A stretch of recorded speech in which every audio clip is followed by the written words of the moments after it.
Welcome back students. पिछले lecture में हमने डिस्कस किया था ऑर्बिटल वेलोसिटी। अगर आपने नहीं देखा है पिछला लेक्चर तो उसको देख लें, ठीक है। वहाँ पे समझा रखा है बहुत कुछ। तो अब पिछले लेक्चर में हम ऑर्बिटल वेलोसिटी फाइंड आउट कर चुके हैं and the relation for orbital velocity is this one. We will make use of this relation to find out the time period. हमें फाइंड आउट करना है टाइम पीरियड।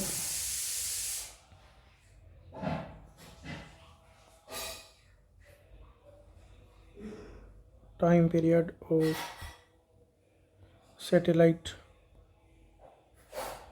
ठीक है। तो पहले इस डेफिनेशन को देख लेते हैं, इसका मतलब क्या है। तो इसका मतलब है, अगर मान लो मेरे पास एक प्लेनेट है, ये हमारा प्लेनेट है mother earth, and the centre of earth is O यहाँ पे, and a planet is revolving around it. इसका मान लेते हैं ये इतनी दूरी पे दो और दो,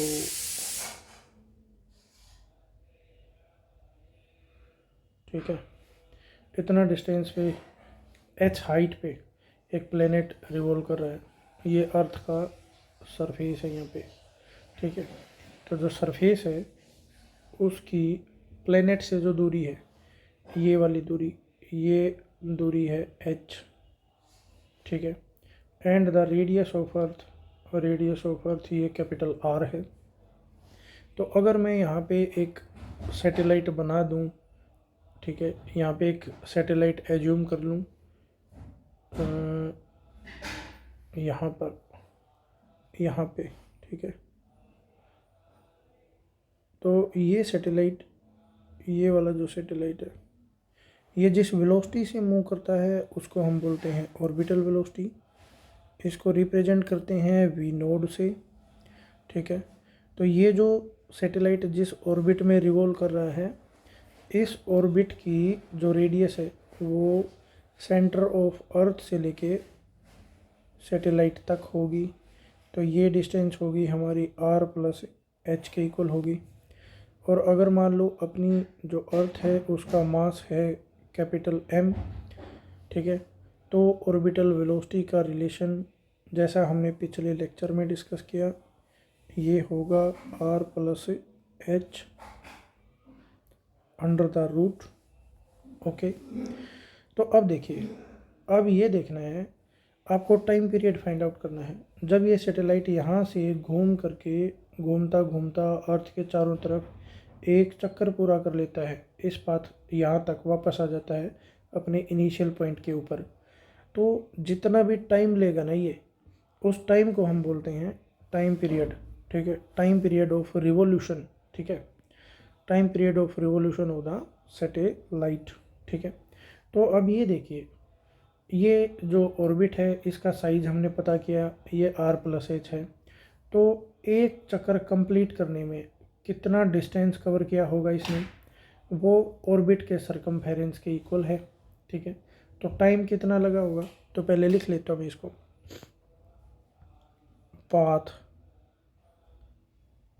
path covered by satellite, covered by satellite around its planet। तो प्लेनेट के चारों तरफ घूमता है सैटेलाइट, ठीक है। इन वन रिवॉल्यूशन, एक चक्कर को कंप्लीट करने में, ठीक है, कितना पाथ उसने कवर किया होगा। क्या था माँ, आवाज़ नहीं सुनती, इसका मतलब टंकी।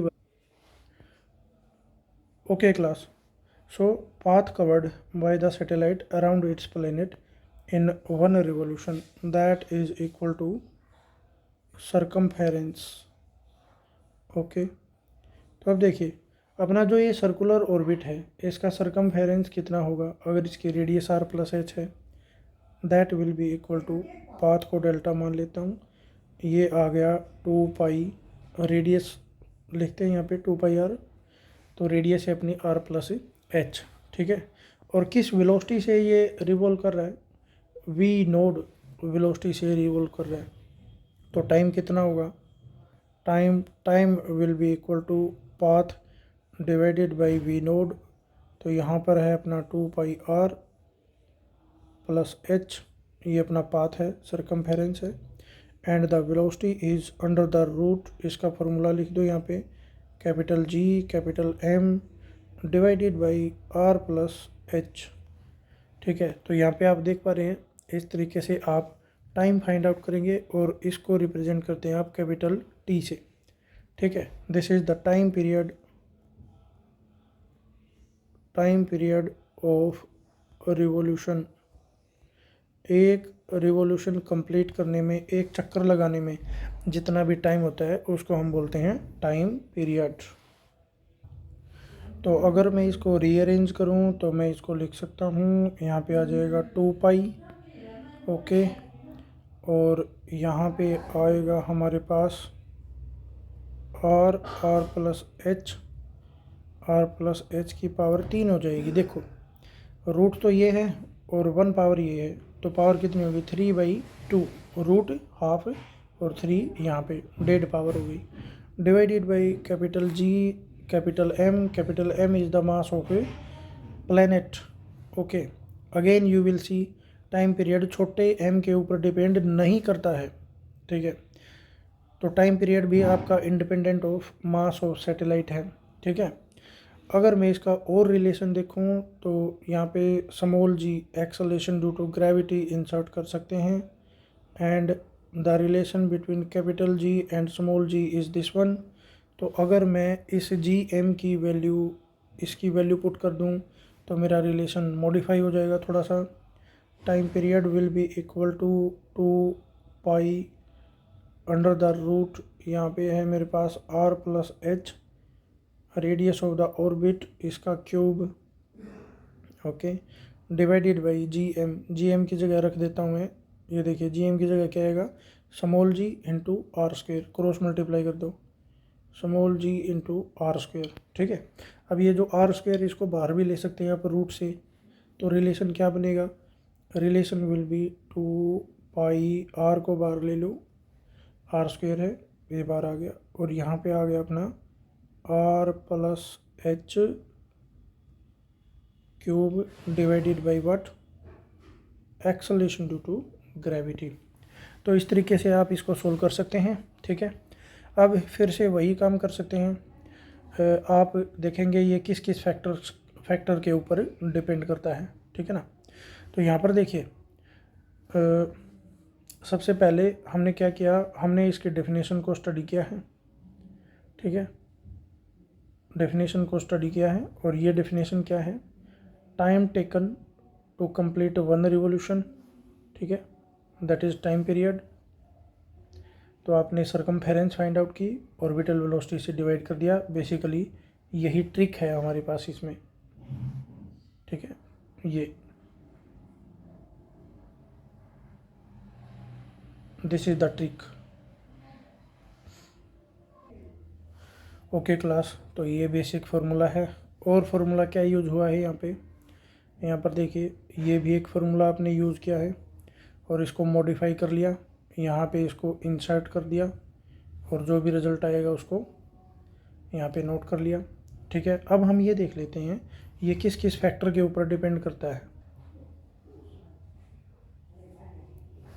तो क्लास अब ये देखिए आप, यहाँ पर हमारे पास अब तक जितने भी रिलेशन हमने देखे हैं, चाहे ये है चाहे ये वाला है, इनमें स्मॉल m नहीं आया है। तो पहला इंपॉर्टेंट पॉइंट यही है कि जो टाइम पीरियड है ना t, दिस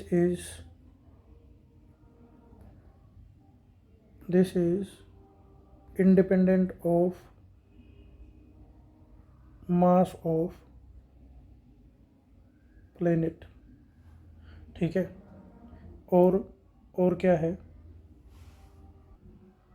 और देखो सेकंड, अब यहाँ पे आ जाओ, what is this r plus H, this is the radius of the orbit, ठीक है। अब देखिए acceleration due to gravity, this is the value of G at the surface of earth, ये कांस्टेंट है। R radius of the earth, ये constant है। तो मुझे क्या पता लग रहा है इस रिलेशन से, यहाँ से मैं कंक्लूड कर सकता हूँ T is directly proportional to R की पावर, देखिए यहाँ पे आर ये वाला नहीं, आर लिखेंगे रेडियस ऑफ द ऑर्बिट। तो रेडियस ऑफ ऑर्बिट को मैं स्मॉल आर लिख लेता हूँ, okay, and small R this is equal to capital R plus H, radius of orbit है ये। तो इसकी पावर 3/2 के डायरेक्टली प्रोपोर्शनल है, ठीक है। एक बात, या मैं इसको कह सकता हूँ कि square of the time period is directly proportional two cube of the orbit, cube of the radius of the orbit. तो ये एक बहुत इंपॉर्टेंट रिजल्ट है, इसके ऊपर बहुत सारे क्वेश्चंस आते हैं, तो इसको क्रैम करें आप, ठीक है।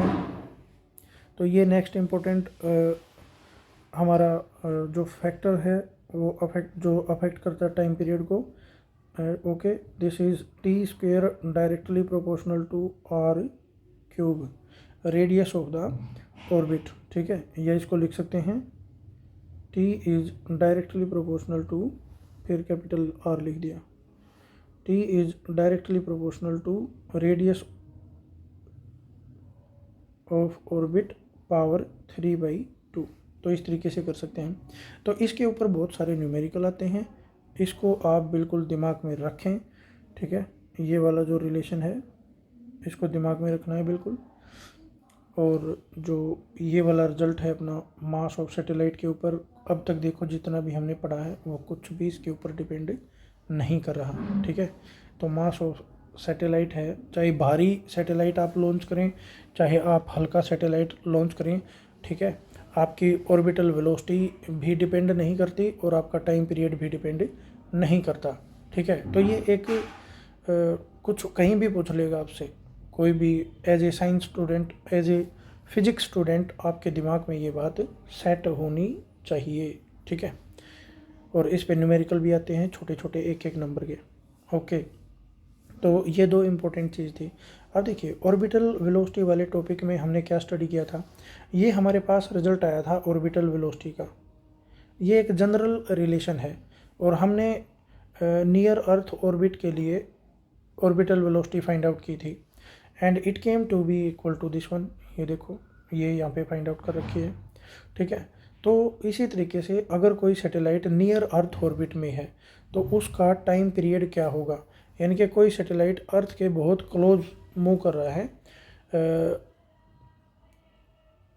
तो वो कितने टाइम में एक रिवोल्यूशन कंप्लीट कर लेगा, ठीक है। तो ये हमें डिस्कस करना है।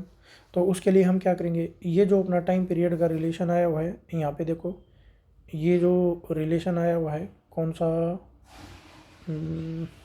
ये देखो ये जो रिलेशन है इसी में हम मॉडिफिकेशन कर देंगे, ठीक है। और नियर अर्थ ऑर्बिट के लिए आपको ज़्यादा कुछ नहीं करना, ठीक है। तो मैं जो भी चेंज करना है उसको यहाँ पे नोट कर देता हूँ। मैं बहुत सुस्त हूँ, I am very sorry for that. And here we are talking about near earth orbit.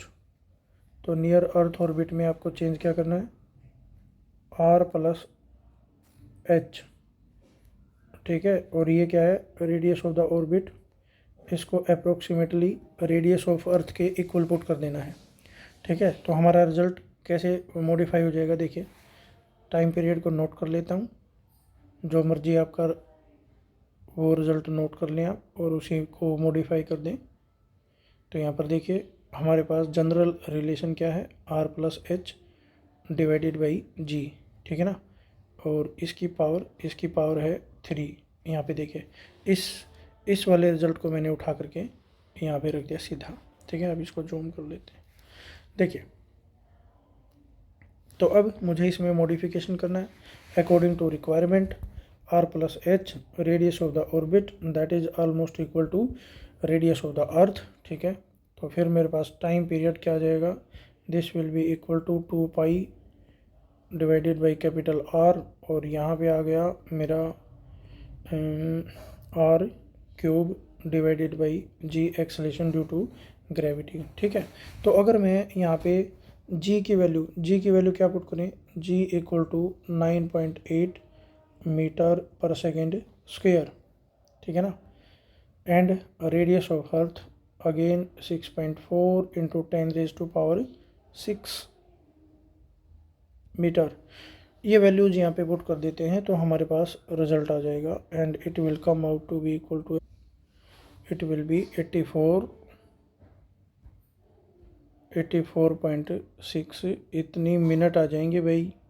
ठीक है, तो क्लास जो अपने एमएससी एंट्रेंस के एग्ज़ाम होते हैं वो, ठीक है, और कई बार वाइवा में या कहीं भी कॉम्पिटिटिव एग्ज़ाम में आप इस क्वेश्चन को देख सकते हैं, ये कहीं भी आ सकता है। ठीक है, तो ये जीके का क्वेश्चन भी है, इसका रट्टा मारो, ये आपको पता होना चाहिए। ठीक है, ये बहुत ही इम्पोर्टेंट है। तो करीब यहाँ पर समझने की बात क्या है, क्या कर दिया मैंने ये, तो करीब आप देख पा रहे हैं इसमें अभी ये मिनट कितनी होती हैं, 1 घंटे में देखो कितना टाइम होता है, 1 घंटे में हमारे पास 60 मिनट होती हैं। ठीक है, तो 60 मिनट और 60 मिनट प्लस 24.6 यानी कि 24 मिनट और लगा लो, तो ये हो गया अबाउट 1.5 घंटा।